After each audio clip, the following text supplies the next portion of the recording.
Right again. Good morning once again, grade 8 student. For this week, our topic for your week 3 is the continuation of the last topic about the promoting peace and compassion in school. So in line with that, we have some reason why violence happen in school.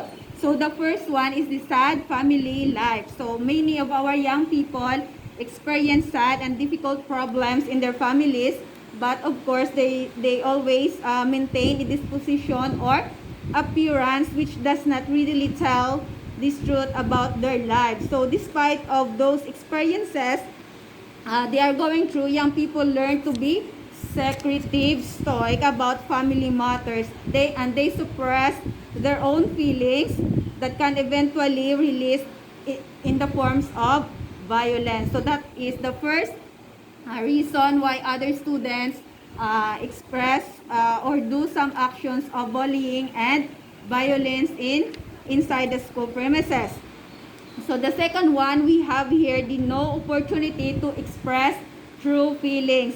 And according to a known child psychologist, he said that when boys don't shed tears, they cry bullets.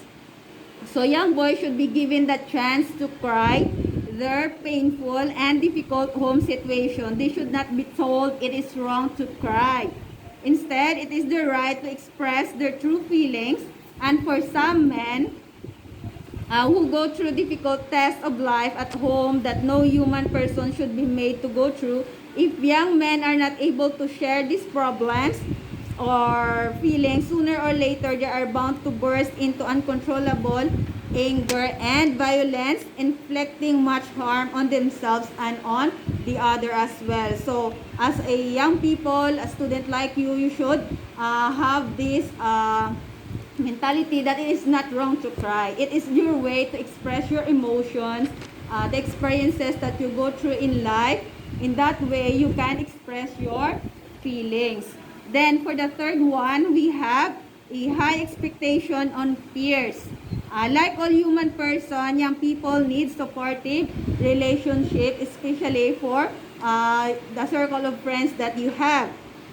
Then in their center, the relationship in their families becomes a problematic. They are left with too few options to turn to for guidance and support.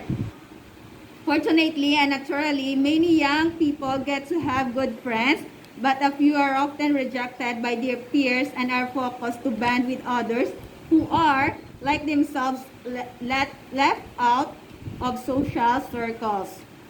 So thus, for some of the students, doing violent acts in school become their way of striking back at their peers or even reactions to their family situation. The reason why that some students or some young people engage in some violence actions is because they are under pressure by their peers because of a high expectation. So a student like you, you should mingle with your with your schoolmate or with your classmate so that they can have or they can feel that they are part of a class, they are part of this school, right? So the fourth reason is that school becoming more populated and less personal in approach because of the widening gap between the number of students and the number of teachers in a school. The unique needs of individual students are no longer addressed by the school. So those students who manifest violent tendencies because of psychological predispositions are those young people with difficult family lives are often not identified, cared for, and monitored.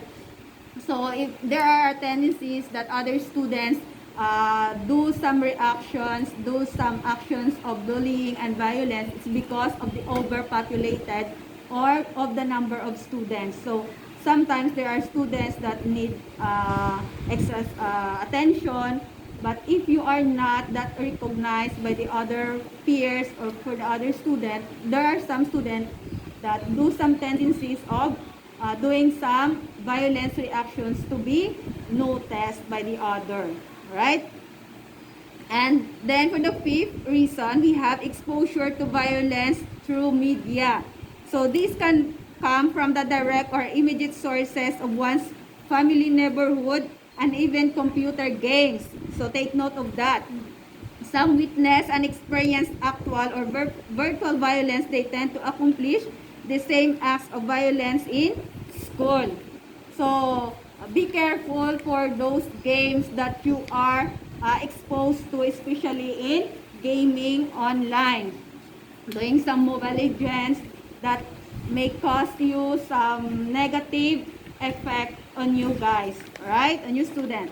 Then, for the sixth reason why violence happen in school, so exposure to marijuana and illegal drugs. So young people are often the victim of drug dealers who peddle these addictive substances because they easily give to the influences of friends and are willing to try out new things.